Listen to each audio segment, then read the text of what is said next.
അങ്കമാലി നഗരസഭ അയ്യായിപ്പാടത്ത് പൊന്നും വില കൊടുത്ത് വഴിയില്ലാത്ത ചതുപ്പ് നിലം വാങ്ങിയതുമായി ബന്ധപ്പെട്ട് വലിയ തരത്തിലുള്ള ആക്ഷേപമാണ് നഗരസഭാ ഭരണ നേതൃത്വത്തിനെതിരെ ഇന്നിപ്പോൾ പൊതുസമൂഹത്തിൽ നിലനിൽക്കുന്നത്. നഗരസഭാ കൗൺസിലിനെ അറിയിക്കാതെ, പർച്ചേസ് കമ്മിറ്റിയെ അറിയിക്കാതെ പാതിരാത്രിയിൽ പണം കൈമാറിക്കൊണ്ട് ലക്ഷക്കണക്കിന് രൂപയാണ് ഈ ഭൂമി ഇടപാടിൽ ഇപ്പോൾ നടന്നിട്ടുള്ളത്. തന്നെയുമല്ല, ഇത് രണ്ട് വിഭാഗങ്ങളെ പരിപൂർണമായി തെറ്റിദ്ധരിപ്പിച്ചിരിക്കുകയാണ്. ഒന്ന്, നഗരസഭാ കൗൺസിലിൽ ഈ അജണ്ട വരുമ്പോൾ വിവിധ ഉദ്ദേശങ്ങൾ എന്നാണ് അജണ്ടയിൽ രേഖപ്പെടുത്തിയിരുന്നത്. എന്നാൽ റവന്യൂ ഉദ്യോഗസ്ഥന്മാരെയും കൃഷി ഓഫീസറെയും തദ്ദേശ സ്വയംഭരണ സ്ഥാപന അധികാരികളെയും എല്ലാം ധരിപ്പിച്ചിട്ടുള്ളത് ഇത് MCFന് വേണ്ടിയാണെന്നുള്ളതാണ്. അത് മാലിന്യ സംസ്കരണമാണ് എങ്കിൽ സ്വാഭാവികമായും സർക്കാരിൻ്റെ അനുമതി ലഭിക്കും. അങ്ങനെ ചുളിവിൽ അനുമതി നേടിയെടുക്കുക എന്ന ലക്ഷ്യത്തോടു കൂടി ഉദ്യോഗസ്ഥന്മാരെ പറ്റിച്ച് കുറേ ആളുകൾ അതിന് അനുമതി കൊടുത്തു. എന്നാൽ കൗൺസിലിൽ ഇത് വേറെ രീതിയിൽ വിവിധ ഉദ്ദേശങ്ങൾക്കൊന്ന് വരികയും ചെയ്തു. ഈ വിഷയം കൗൺസിലിൽ വന്നു കഴിയുമ്പോൾ ഇടതുപക്ഷ പ്രസ്ഥാനത്തിൻ്റെ 10 കൗൺസിലർമാരും ഒറ്റക്കെട്ടായി ഇങ്ങനെ വഴിയില്ലാത്ത ചതുപ്പ് നിലം നഗരസഭ വാങ്ങുന്നതിനോട് ഞങ്ങൾക്ക് വിയോജിപ്പുണ്ട്. തന്നെയുമല്ല, നഗരസഭയുടെ ഏതെങ്കിലും പ്രദേശത്ത് കരഭൂമിയായിട്ടുള്ള വഴിയുള്ള സ്ഥലം കിട്ടുമെങ്കിൽ വാങ്ങിക്കണം, അതിന് ഞങ്ങൾ പരിപൂർണ പിന്തുണയും നൽകുകയാണ് എന്ന് അസന്നിഗ്ധമായി കൗൺസിൽ യോഗത്തിനോട് പറഞ്ഞാണ്. എന്നാൽ അതിനുശേഷം ഒരാളെയും അറിയിക്കാതെയാണ് ഈ തട്ടിക്കൂട്ട് ഏർപ്പാട് ലക്ഷക്കണക്കിന് രൂപ ഇവിടെ നിന്നും അടിച്ചു മാറ്റിയിട്ടുള്ളത്. ഈ ഭൂമിയുടെ ഉടമസ്ഥരായിട്ടുള്ള പല ആളുകളും ഞങ്ങളുടെ പല കൗൺസിലർമാരുടെ വീട്ടിലും വന്നു. ഇതിനെ സംബന്ധിച്ച് നമുക്ക് സംസാരിക്കണം, മെച്ചമുണ്ട് എന്ന രീതിയിലാണ് ഞങ്ങൾ സംസാരിച്ചത്.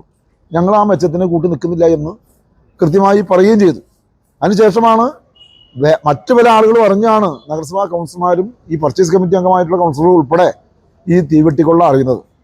ഇത് കഴിഞ്ഞ കൗൺസിലിൽ ഞങ്ങൾ ചോദ്യം ചെയ്ത് കഴിഞ്ഞപ്പോൾ ഇതൊന്നും ചോദിക്കാൻ നീ ആരടാ എന്നുള്ള രീതിയിൽ പ്രതിപക്ഷ കൗൺസിലർമാരെ തല്ലുന്നതിന് വേണ്ടിയാണ് ചെയർമാൻ മുന്നോട്ട് വന്നത്. സ്വാഭാവികമായും അതിനുശേഷം ഞങ്ങൾ ഇവിടെ ഈ വിഷയത്തിൽ ഒരു കുത്തിയിരിപ്പ് സമരം നടത്തി. ഈ ഭൂമി വാങ്ങിയ സ്ഥലത്ത് പോയി ഞങ്ങൾ സമരം നടത്തി. ഇന്ന് രാവിലെ 10 മണി മുതൽ വൈകുന്നേരം 5 മണി വരെ ഇടതുപക്ഷ കൗൺസിലർമാർ നഗരസഭ കോമ്പൗണ്ടിനകത്ത് ഉപവാസ സമരം നടത്തും എന്ന കാര്യം മുൻകൂട്ടി പ്രഖ്യാപിക്കുകയും ബന്ധപ്പെട്ട പോലീസ് അധികാരികൾ, നഗരസഭ സെക്രട്ടറി ഉൾപ്പെടെയുള്ളവരെയും ഞങ്ങൾ കൃത്യമായി രേഖാമൂലം വിഷയം അറിയിച്ചിരുന്നതാണ്. ഞങ്ങളൊരു സംഘർഷത്തിനും ഉദ്ദേശിച്ചല്ല നഗരസഭയിലേക്ക് വന്നത്. ഞങ്ങൾ ഒരു 10-15 പേര് ഞങ്ങളോട് പുറത്തിരിക്കുമ്പോഴേക്കും ചെയർമാനും സംഘവും 3 ചെയർമാന്മാരും വന്ന് ഇവിടെ സമരം നടത്താൻ ഇരിക്കുന്ന ഞങ്ങളെ വെല്ലുവിളിക്കുന്ന ഒരു അവസ്ഥയുണ്ടായി. മൈക്ക് കെട്ടാൻ പാടില്ല, കസേര ഇടാൻ പാടില്ല, ഗേറ്റിനകത്ത് പ്രവേശിക്കാൻ പാടില്ല. ഇവരെ ആരുടെയും തറവാട് സ്വത്തല്ല, ഇത് പൊതുമുതലാണ്, പൊതു സ്വത്താണ്. ഇവിടെ സമരം ചെയ്യാനുള്ള അവകാശം ഞങ്ങൾക്കുണ്ട്, പൊതുസമൂഹത്തിനുണ്ട്. അപ്പോൾ സമരം ചെയ്യരുത് എന്ന് പറയേണ്ട പ്രധാനപ്പെട്ട കാരണം നഗരസഭ നടത്തിക്കൊണ്ടിരിക്കുന്ന അഴിമതികളും ഇവരുടെ കെടുകാര്യസ്ഥിതിയും പൊതുസമൂഹം അറിയാൻ പാടില്ല എന്ന ഒരു വാശി ഇവർക്കുണ്ട്. അതുകൊണ്ടാണ് സമരം ചെയ്യാൻ വന്ന ഞങ്ങളെ മെക്കിട്ട് കയറാൻ വരികയും ഒച്ചപ്പാടുണ്ടാക്കുകയും ചെയ്തത്. തന്നെയല്ല, ഇപ്പോൾ ഈ കൗൺസിൽ നടക്കുന്ന ഒരു പ്രത്യേക സവിശേഷത, നഗരസഭാ കൗൺസിലിനകത്ത് ഏതെങ്കിലും കൗൺസിലർമാർ ചെയർമാനെതിരെയോ ഭരണസമിതിക്കെതിരെയോ പ്രതിഷേധിച്ചു കഴിഞ്ഞാൽ അത്തരം കൗൺസിലർമാരെ തെരഞ്ഞുപിടിച്ച് വൈകുന്നേരം ചെയർമാൻ വിളിച്ചുകൊണ്ട് ഭീഷണിപ്പെടുത്താണ്. നിന്റെ വാർഡിലേക്കൊന്നും തരില്ല, ആ പ്രദേശത്തേക്ക് ഒരു വികസനം നടത്തില്ല എന്ന് പറഞ്ഞ് വെല്ലുവിളിക്കുന്ന സ്വബോധത്തിലല്ല ഈ വെല്ലുവിളിക്കുന്നത്. മറ്റെന്തോ കാര്യങ്ങളൊക്കെ കഴിച്ചതിന് ശേഷമാണ് ഈ പറയുന്ന വനിതാ കൗൺസിലർമാരെയും മറ്റ് പുരുഷ കൗൺസിലർമാരെയും എല്ലാവരെയും വെല്ലുവിളിക്കുന്ന ഒരവസ്ഥയിലേക്ക് ചെയർമാൻ മാറുകയാണ്. ഇതൊരു കാരണവശാലും അംഗീകരിക്കാൻ കഴിയില്ല. കഴിഞ്ഞ 2015-20 കാലഘട്ടത്തിലെ നഗരസഭ LDF ഭരണസമിതി ഈ നഗരസഭാ പ്രദേശത്ത് കോടിക്കണക്കിന് രൂപയുടെ വിവിധങ്ങളായിട്ടുള്ള വികസന പ്രവർത്തനം നടത്തിയിട്ടുണ്ട്. സമാനതകളില്ലാത്ത തരത്തിലുള്ള വികസന പ്രവർത്തനം നടത്തിയിട്ടുള്ള ഒരു മുൻ ഭരണസമിതി LDF കൂടെ ഉള്ളപ്പോഴാണ് ചെയർമാൻ പത്രസമ്മേളനം നടത്തിക്കൊണ്ട് ഈ 5 വർഷക്കാലം നടത്തിയിട്ടുള്ള വികസന പ്രവർത്തനം സംബന്ധിച്ച് സൂചിപ്പിക്കുന്നത്. അങ്ങനെ സൂചിപ്പിക്കുമ്പോൾ ഈ ഭരണസമിതി വിഭാവനം ചെയ്ത ഒരു പദ്ധതി പോലും, ഈ ഭരണസമിതി വിഭാവനം ചെയ്ത എടുത്തു പറയാൻ കഴിയുന്ന ജനോപകാരപ്രദമായിട്ടുള്ള ഒരു പദ്ധതി പോലും ഇതുവരെയും ഇവിടെ ആവിഷ്കരിച്ചിട്ടില്ല. ഞാനും നിങ്ങളും നമ്മൾ പൊതുസമൂഹം കൊടുക്കുന്ന നികുതി പണം ദൂർത്തടിക്കുന്നതിന് വേണ്ടിയുള്ള എല്ലാ ഏർപ്പാടും ഇവിടെ ചെയ്തുകൊണ്ടിരിക്കുകയാണ്. ഇവിടെ അങ്കമാലി മാർക്കറ്റിൽ 110 ലക്ഷം രൂപ ചെലവ് ചെയ്തുകൊണ്ട്, 1,10,00,000 രൂപ ചെലവ് ചെയ്തുകൊണ്ട് ഒരു മലിനജല ശുദ്ധീകരണ പ്ലാന്റ് ഇവിടെ സ്ഥാപിച്ചിട്ടുണ്ട്. ഒരാൾക്കും ഒരു ഉപകാരവുമില്ല. ഏത് വിഡ്ഢിയുടെ തലയിൽ ഉദിച്ച ബുദ്ധിയാണെന്ന് ഞങ്ങൾക്ക് മനസ്സിലാവുന്നില്ല. 110 ലക്ഷം രൂപ അവിടെ കൊണ്ട് കുഴിച്ചിട്ടു. തൊട്ടടുത്ത് തന്നെ അതിനോട് ചേർന്ന് തന്നെ ഓർഗാനിക് വേസ്റ്റ് കൺവെർട്ടർ, ജൈവ മാലിന്യ സംസ്കരണ പ്ലാന്റ് അവിടെ സ്ഥാപിച്ചു. അത് അടച്ചു പൂട്ടിയിട്ട് മാസങ്ങൾ പിന്നിട്ടു, താഴിട്ടേക്കാണ്. ഇതിന് രണ്ടിനും അങ്കമാലി നഗരസഭയിൽ നിന്ന് പ്രവർത്തിക്കാത്ത സ്ഥാപനങ്ങൾക്ക് 49,000 26,000 രൂപ ഇപ്പോഴും കരടാച്ചു കൊടുക്കുന്ന നഗരസഭയാണത്.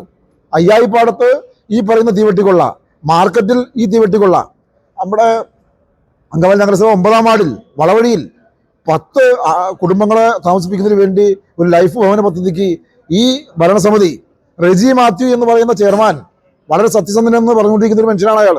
അയാളുടെ കാലത്താണ് തറക്കല്ലിട്ടത്. റോജി എം ജോൺ MLA ആണ് വന്ന് തറക്കല്ലിട്ടത്. ആ പദ്ധതി ഇപ്പോൾ കാട് മൂടിക്കിടക്കുകയാണ്. ആ പദ്ധതി തിരിഞ്ഞു നോക്കുന്നില്ല. അങ്കമാലി താലൂക്ക് ആശുപത്രിയിൽ കോടിക്കണക്കിന് രൂപയുടെ ഉപകരണങ്ങൾ തുരുമ്പെടുത്ത് നശിക്കുകയാണ്. മാതൃ ശിശു സംരക്ഷണ യൂണിറ്റ്, പ്രസവ വാർഡ്, ഇതെല്ലാം അവിടെ തുരുമ്പെടുത്ത് നശിക്കുകയാണ്. ഒരു പ്രവർത്തനവുമില്ല. ഡയാലിസിസ് യൂണിറ്റ് LDF വിഭാവനം ചെയ്തൊരു പദ്ധതിയാണ്. ആ പദ്ധതി ഇവർ അട്ടിമറിച്ച് 4 വർഷക്കാലത്തിന് ശേഷം മാത്രമാണ് അത് പ്രവർത്തിക്കാൻ കഴിഞ്ഞത്. പീച്ചനിക്കാട് SC ഫ്ലാറ്റ് 4.5 വർഷക്കാലം എടുത്തു അത് പൂർത്തീകരിക്കാൻ. LDF വിഭാവനം ചെയ്ത പദ്ധതി, LDF 6 കുടുംബങ്ങൾക്ക് അവിടെ വീട് ഒരുക്കി കൊടുത്തതാണ്. അങ്കമാലിയുടെ ഏക മുനിസിപ്പൽ പാർക്ക് വെങ്ങൂര് LDF വിഭാവനം ചെയ്ത പദ്ധതിയാണ്. ഇവർ തട്ടിമറിച്ച് ആ പരിപാടി, ആ പാർക്കിൽ ഒരു കുട്ടികൾക്ക് പോലും ഓടിക്കളിക്കാൻ പറ്റാത്ത അവസ്ഥയിലേക്ക് അവിടെ വെള്ളക്കെട്ടും ഉപകരണങ്ങളും നശിച്ചു ഇരിക്കുകയാണ്. അപ്പോൾ അങ്ങനെ ഈ കൗൺസിൽ വന്നതിന് ശേഷം ജനങ്ങൾക്ക് ദ്രോഹമല്ലാതെ ഒരു നേട്ടവും ഇതുവരെ ഉണ്ടാക്കിയിട്ടില്ല.